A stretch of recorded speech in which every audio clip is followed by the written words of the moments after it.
আজকে আমরা যাকে অতিথি হিসাবে পেয়েছি তাকে আপনারা অনেক দিন ধরেই বিভিন্ন মাধ্যমে পাচ্ছেন।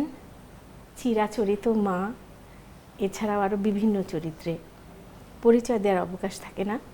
দিলারা জামান। দিলারা আপা, আপনি আমার অনুষ্ঠানে এসেছেন, আপনাকে অনেক অনেক শুভেচ্ছা। তোমাকেও শুভেচ্ছা, আদর, ভালোবাসা এবং দর্শকদের যারা অনুষ্ঠান দেখবেন আশা করি লাভবান হবেন। আমাকে দিয়ে না, যিনি করছেন সমস্ত কৃতিত্ব কিন্তু তার। তো প্রিয় দর্শক, আচ্ছা দিলারা আপা, আপনি দর্শকদের জন্য আজকে কি রান্না করবেন? এই কথাটা বলে আমাকে এই বুড়ো বয়সে লজ্জা দেওয়ার কোনো মানে হয়? আমাদের সেই আদিকালের রান্না এখন কেউ পছন্দ করে না। ছেলে মেয়েরা, বাচ্চারা সব চায় নিত্য নতুন রান্না।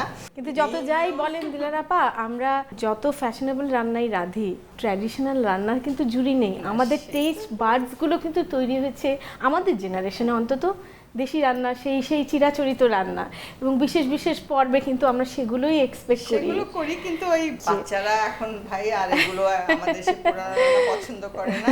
এবং আমি অনেক বছর আগে একটা জার্নালে পড়েছিলাম যে এত ঘর ভেঙে যাচ্ছে, তো স্বামীদেরকে ঘরমুখী করার জন্য মেয়েদেরকে রান্না শিখতে হবে। আমি খুব প্রতিবাদ করেছিলাম। আমি এবার একটু নারীবাদী, তো ও বাবা, কথা হলো নাকি? হ্যাঁ, রান্নার আমার আর অন্য কোনো ব্যক্তিত্ব, অন্য কোনো গুণ নেই যে আমাকে ভালোবাসবে না, আমাকে খালি আমার রান্নার জন্যই তাকে আমি ধরে রাখবো। সবাই খুব হাসতো আমার এই কথাটা শুনে। কিন্তু ওই যে একটা কথা আছে না, যে you can reach one's heart through the stomach. হ্যাঁ, পাকস্থলীর মধ্যে দিয়ে হৃদয় হরণ আর কি। তো যাই হোক, আজকে আপনি আমাদের কি রান্না করে দেখাচ্ছেন না তাহলে? তুমি রান্না করো, আমি ভাই শিখি। আমার দুটো সব 4টা বন্ধু আছে, 2টি মেয়ে 2টি ছেলে, অনেক দূরে থাকে। কখনো যদি ওরা আমার এখানে আসে বাংলাদেশে বা আমি যাই, ওদেরকে করে দেখাবো এবং খাওয়াবো। ঠিক আছে। নাতি, 2 নাতি। ও আচ্ছা, সেই আপনার বয়ফ্রেন্ড আর গার্লফ্রেন্ড, তাই বলেন? আসলে চেয়ে সুদের মায়া বেশি, কি বলেন? অনেক অনেক। আচ্ছা, তো আমরা আজকে শেখাবো কফি কুকি ডিলাইট।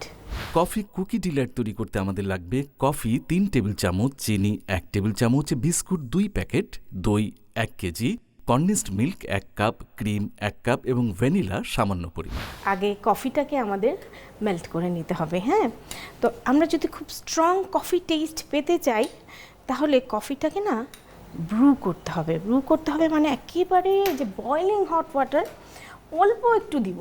হ্যাঁ, জাস্ট ফিউ ড্রপস দিয়ে আমরা এটাকে একটু নেড়ে গুলিয়ে নিই। তারপরে যদি আমি এটার মধ্যে গরম পানি ঢালি তখন এটার আসল নির্যাসটা বেরোবে, যেটা নাকি পাতলা পানির মধ্যে ঢেলে দিলে কফির সেই নির্যাসটা পাওয়া আমরা তো জানি না, আমরা তো সব একসঙ্গে ঢেলে না। খাবার সময় সেরকম কফি হলে হয়, কিন্তু যেখানে আমরা কফি একটা এফেক্ট আনতে চাবো সেই ক্ষেত্রে এরকম করলেই সুবিধা। ধরেন এটাতে 1 টেবিল স্পুন চিনি দিয়ে দিব, কারণ এটা বেশ তেতো। হ্যাঁ, ভালো কড়া কফি। যে কাজটা আমার করতে হবে সেটা হচ্ছে, দিলারা আপা আপনি কি আমাকে সাহায্য করবেন? এটা আগে একটু ফেটে নেন।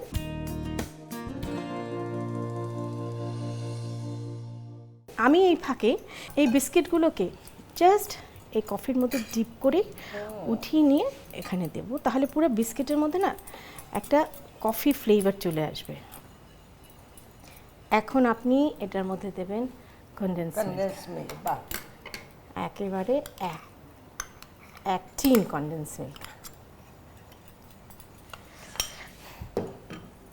দেখেন, আমি কিন্তু আপনাকে স্বস্তি দিচ্ছি না। এবার দেব ক্রিম। খাওয়ার দরকার নেই, একটুখানি খেলেই হবে।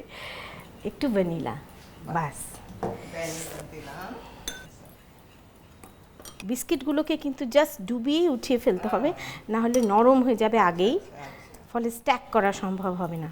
আর এই বিস্কিটগুলো স্ট্যাক করে উপর দিয়ে আমি মিশ্রণটা ঢালার জন্য এগুলো না পরে একেবারে শাহি টুকরার মতন হয়ে যাবে আর কি, সোকড হয়ে।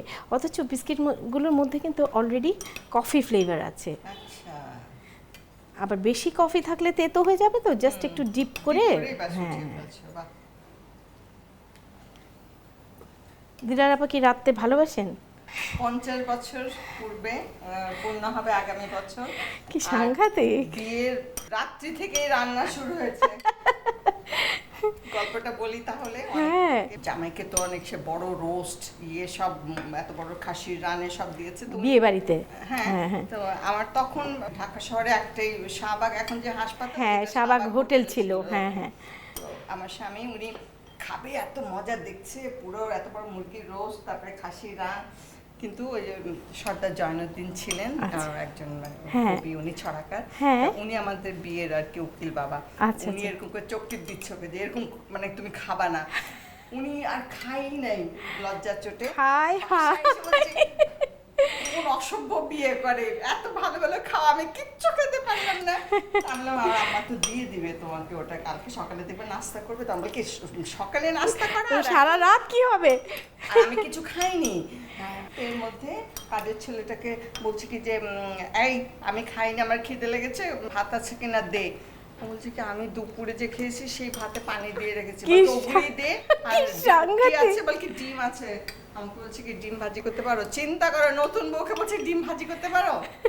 সেই আপনার বিয়ের রাত থেকে যাত্রা শুরু। ভাজি করে ওনাকে দিলাম, উনি সেই ডিম দিয়ে ভাত খেলেন। সেটা আমার বিয়ের রাত্রি থেকে, বাসরাত থেকে আমাকে রান্ধিয়েছে। এবং আমি আসলে রাঁধতে খুব ভালোবাসি, রান্নাই করি সবসময় নিজে হাতে। আচ্ছা। শুটিং এ 3 দিনের জন্য গেলে রান্না করে রেখে যাই ফ্রিজে, এবং সেটা গরম করে খাওয়ায় আর কি কাজের লোক। বা উনি তো একদম মানে চাটাও বানিয়ে খেতে পারে না, এরকম একজন মানুষ, শিশু আর কি। সেগুলো শিশুদের দোষ দিয়ে কি লাভ? বউ যদি সারাক্ষণ তৈরি করেই দেয়। আসলে আমাদের মার, আমি বলি কি সব, এবার যে বাইরে আমি গেলাম, আমি 2 বছর ছিলাম, আমার 2 মেয়ের ওখানে, আমি বলি যে সবাইকে বাইরে আসা উচিত, তাহলে ছেলেরা সব এই যে মারা এখানে সোজা হয়ে যায় একদম। আসলে আমার স্বামীকে, আমার শাশুড়ি আম্মা, উনি যখন উনি বলতে যেদিন এমএ পরীক্ষা দিচ্ছে তখনও কিন্তু লোকমানদের ভাত খাইয়ে তারপরে পাঠিয়েছে পরীক্ষা দিতে। তাহলে ছেলেরা দোষ কি? ওর কিছুই শেখেনি। ওই যে মায়ের স্নেহ তো এরকম, এত বড় ছেলেকে মা খাইয়ে দেয়, লোকে বলে এত বড় ছেলেকে খাইয়ে দিচ্ছ, বাইরে গেলে সেইটাই করে খাচ্ছে ছেলেগুলা, কি মায়া লাগে দেখলে যে আরে বাসা দেশে মা সব করে করে খাইয়েছে আর এখন নিজেকে সব করতে হচ্ছে। তাই বলে কথায় যে এত বড় ছেলেকে খাইয়ে দিচ্ছ, তখন মা বলে তাও যে আমার ছেলে হাঁ করে। মায়ের স্নেহটা এরকমই। সব হয়ে গেল, এখন আপনার কাজ শেষ। বাহ, আমিও খুব সুন্দর। হ্যাঁ একদম, একদম 100-তে 200। এখন একদম সহজ কাজ।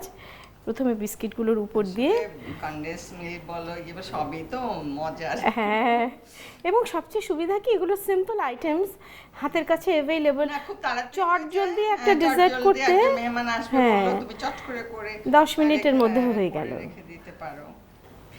আমার ছাত্রী মেহের পরিচয় হলো আমার, মানে প্রথম সেই 65 সালে আমি চাকরিতে ঢুকেছিলাম নারী শিক্ষা মন্দির। আচ্ছা, আপনি কি পড়াতেন? পড়াতেন। তো ওর মেয়ে, হ্যাঁ পড়াতে, তারপরে ওর বাসায় গেলাম, তো আমাকে একদম মানে কনডেন্স মিল্ক দিয়ে সেমাই, মানে ইয়ের মতো, পাপড়ির মতো ভেজে, কুনাফা। বললাম যে তুমি এত চমৎকার করে করেছো, বলকি নানু 5 মিনিটও লাগবে না, আপনি চট করে। তারপর ওর থেকে শিখলাম। আসলে শেখার তো কোনো বয়স নেই, শেষও নেই, শ্রেণীও নেই, শিক্ষকের কোনো শ্রেণীও নেই। টেস্ট লাগলো না, আমি বললাম যে আল্লাহ 5 মিনিটে 7 মিনিটে এত সুন্দর একটা জিনিস চট করে হয়ে যায়। এখন শুধু সিম্পল একটুখানি কফি ছিটিয়ে উপর দিয়ে দিয়ে দিব, জাস্ট একটু ডেকোরেশনের জন্য আর একটু হালকা কফি ফ্লেভার আসার জন্য। প্রিয় দর্শক, দিলারা আপার অনারে তৈরি হয়ে গেল কফি কুকি ডিলাইট। প্রথম একটি বাটিতে কফি, গরম পানি ও চিনি দিয়ে মিশ্রণ তৈরি করুন। এবার বিস্কুটগুলো কফির মিশ্রণে ডুবিয়ে পাত্রে সাজিয়ে রাখুন। এরপর অন্য একটি বাটিতে দই, কনডেন্সড মিল্ক, ক্রিম ও ভ্যানিলা একসাথে নেড়ে মিশ্রণ তৈরি করুন। এবার মিশ্রণটি কফিতে ডুবানো বিস্কুটের উপর ভালো করে ছড়িয়ে দিন। সবশেষে কফি ছিটিয়ে পরিবেশন করুন মজাদার কফি কুকি ডিলাইট। তো দিলারাপা, আপনাকে তো এটা বানিয়ে দেখালাম। আপনি আসার আগে আমি এরকম একটা জেলো কাস্টার্ড নামে একটা মাইল্ড মিষ্টির একটা ডেজার্ট করেছি, তা আপনি একটু টেস্ট করেন। ও, দেখেই তো লোভ লাগছে, একটুখানি খাই, বেশি খাওয়া যাবে না ভাই। বাচ্চারা তো খুবই পছন্দ করবে। আসলে না, আগে দর্শনধারী, তারপরে গুণ বিচারি, যদি ভালো লাগে না মানে তখনই খেতে ইচ্ছে হয়, খাওয়া মজাটা পাওয়া যায় আর কি। দারুণ। 50 বছর ধরে রান্না করেছেন এরকম অভিজ্ঞ মানুষের কাছে আমি দারুণ একটা কমপ্লিমেন্ট পেয়েছি, অনেক বড় খুব পাওয়া। ভালো। আসলে হাতের, আগে বলতো যে হাতের গুণ, সত্যি হাতের গুণ আছে। দিলার আপা, আপনি সময় করে আমাদের এখানে এসেছেন, আপনাকে অনেক অনেক ধন্যবাদ।